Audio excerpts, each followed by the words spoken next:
Let's talk about breakpoints. Breakpoints are a reduced sales charge. Breakpoints are only allowed with A shares. A shares for the front end load.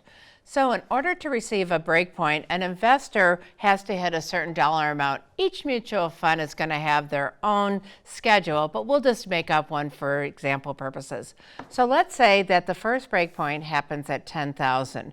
So the investor is putting money in. Once they hit the 10,000, they could get the reduced sales charge. So we'll start with the maximum sales charge of 8.5%. So dollars from 0 all the way up to 10,000 will be invested at 8.5%. Soon as we hit $10,001, it will be at the reduced sales charge. We'll use in our example 7%. So the investor from that point on will pay 7% until they hit the next breakpoint. Well, with breakpoints, we often get what's called a letter of intent. If the investor signs a letter of intent, they're saying they intend to invest. It's important to remember that has to be actual dollars invested. So a letter of intent actually has to be actual dollars invested. I love the words, I intend to invest. So the investor signs a letter of intent for $12,000, but they only put $1,000 in. Because they signed a letter of intent for $12,000, they've hit the first breakpoint. So that first $1,000 is going to go in at a lower sales charge. Let's say the 7% in our example. As long as the investor actually puts, in that example, the other $11,000 in, by the time the end of 13 months happens, they get to keep that reduced sales charge. So the letter of intent is signed. It can run for 13 months. All right, let's try an example number 2. We're still going to keep the breakpoint at 10,000. This time the investor doesn't sign a letter of intent. They put in $1,000. They go through and they realize, I might be getting some money. I might have a little bit of a windfall.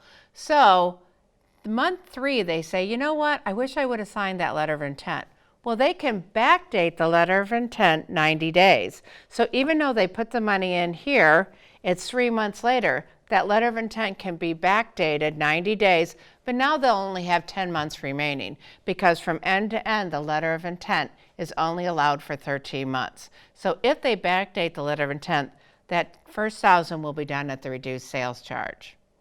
Now, letter of intents are not binding on the investor. So for some reason, if the investor signs the letter of intent and is unable to pay the $12,000, or in any case, anything above the $10,000 breakpoint within the 13 months, no big deal because the fund will have held some shares aside to make up the difference in sales charge. So if the investor is unable to make the letter of intent, those shares will be liquidated to make up the difference in sales charge.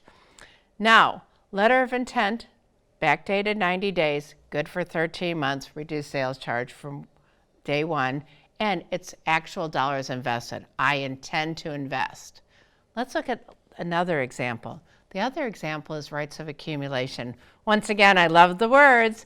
Accumulation. As long as the investor accumulates to the breakpoint, they get the reduced sales charge. So any reinvested dividends and capital gains will help them. Any capital appreciation will help.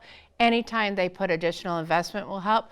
Rights of accumulation, there is no time period. And as long as the investor is accumulated to the breakpoint, anything from that point on will be done at the reduced sales charge. Jim, did you have some comments on these topics? Yes, Dee, just briefly. Just a very quick summary regarding, again, breakpoints.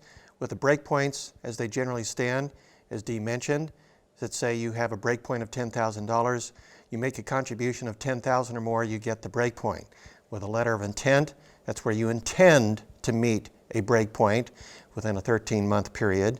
And with rights of accumulation, that's where we accumulate to the breakpoint, and any contributions going forward at that stage of the investment then is entitled to a reduced sales charge.